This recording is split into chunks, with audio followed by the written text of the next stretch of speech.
All right. So The Last Dance, I mean, is the big story. Last Dance. Last Dance.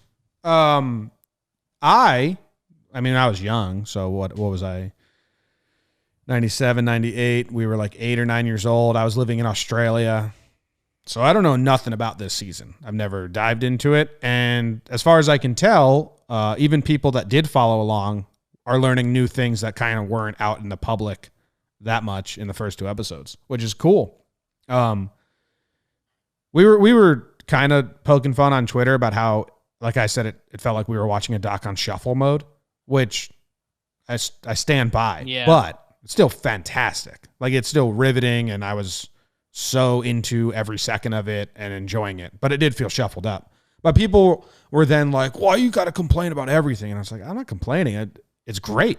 It's like a 10 out of 10 right now, maybe a 9.5. But it's weird how they're doing the timeline." I found you completely riveting. And yeah, so that's, I think there was a slight miscommunication from ESPN because, I mean, it is great. It's old footage. It's MJ. This is the special project that we've kind of been waiting for. And I mean, it was timed out to come out this summer, but I guess MJ had the green light on the content, like when it could be released. And I think after LeBron won in 2016, he gave them the thumbs up to go do it. So that's pretty cool. But this is what a real champion looks like. Do you think that's what he said? Yeah, let me show you this. So it comes out, and we're told it's supposed to be The Last Dance, about the 97-98 season. They're going for their second three-peat, which I will say this: when they opened up, and it's getting started, and you're excited, and at the same time you're telling yourself like, "Wow, this kind of sucks, pandemic times, huh?" But this is still cool. And then it opened up, and it's like, yeah, this was the Bulls' shot at their second three-peat, and you're like, yo, that's nuts. Like that stuff probably won't be seen again in sports, although you say that stuff in sports and then you do. But I mean, what they're doing is like a whole Bulls documentary, and they're linking it to the final season. I mean, we got so much background on Pippen. We got background on Jordan. I think the next 2 episodes are going to be backgrounds on Rodman and Phil Jackson, which is cool and I think it's good. It's great, but they advertised it as basically strict the 98 season. And when you're hopping back to Scottie Pippen's roots, you're kind of like, okay, how did we just get here? Because we were talking about something else. So, I mean, it's great that they're telling a whole story, and the documentary itself is awesome. But yeah, it was a little bizarre that they kind of advertised it as The Last Dance, that one season, and they're doing everything, which is cool, but kind of not what we expected. Well, I think I didn't really know it was supposed to be just about the 98. I had just watched like the one trailer, but so I thought it was about Jordan and all the Bulls. But I didn't watch a lot or read a lot going into it, so I didn't have that feeling. But like the last 5 episodes of the 10 will probably be about the season, and they're doing all of the intro. And someone compared it to Slumdog Millionaire. So whenever like there's a problem that arises, they're going deep into the archives to figure out where the solution or the reasoning is.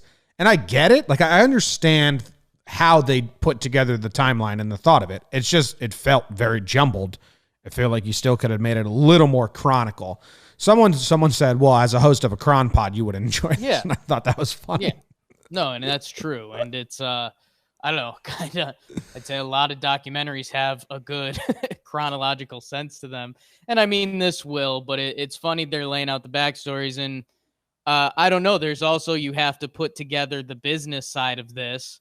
And like you're saying, you know, a true 97, 98 documentary, maybe it was a 5-episode thing, but when this got to business meetings, they said, hey, how do we make this 10? Or they just interviewed everyone and was like, holy shit, there's so many other stories that we can tie to this that are fantastic. Like him playing golf with Danny Ainge before a game, that they have that footage. Yeah. That's awesome.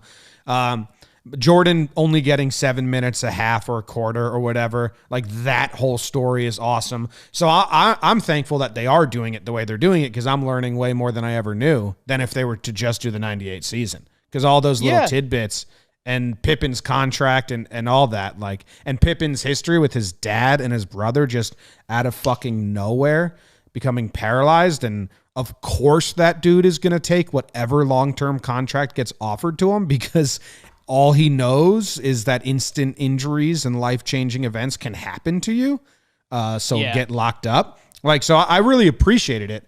I just felt like there could have been a better device to like go transition to these deep dive. Okay, now we're going, like they just did that timeline where they spun the timeline. But I feel like there could have been a better connector. But I don't know. I'm enjoying it thoroughly.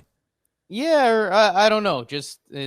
I feel like if the chapters were labeled a little better, but when you start saying that stuff, it doesn't really matter. And yeah, the Pippen money thing, that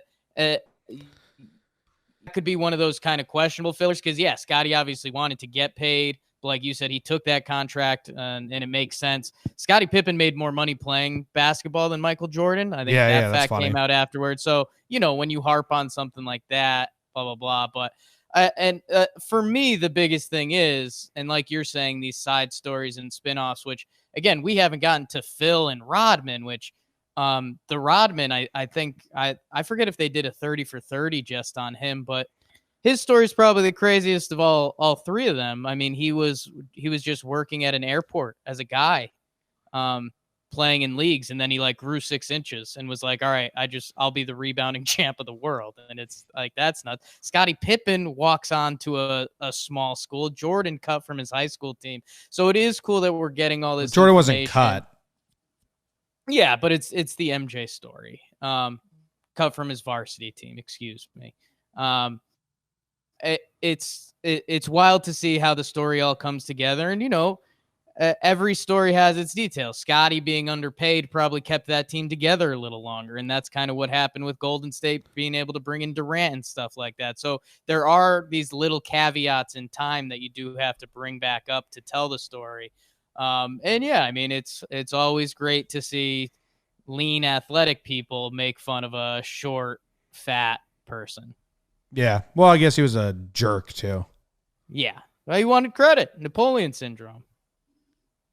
Yeah, it was funny. They just ripped on him every chance they got. That's tough, man. I wonder how much deeper they're going to get into that, because they're being tough on Jerry.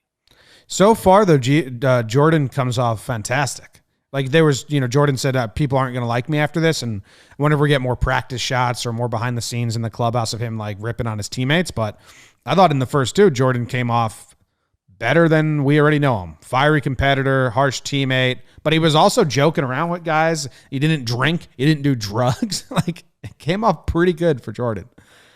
Yeah, Jordan got ahead of it a little bit, I think, by saying that. Because, yeah, I mean, end of the day, anything he does is kind of being an asshole. He's known as like the most competitive guy in the world. So it almost gets washed instantly.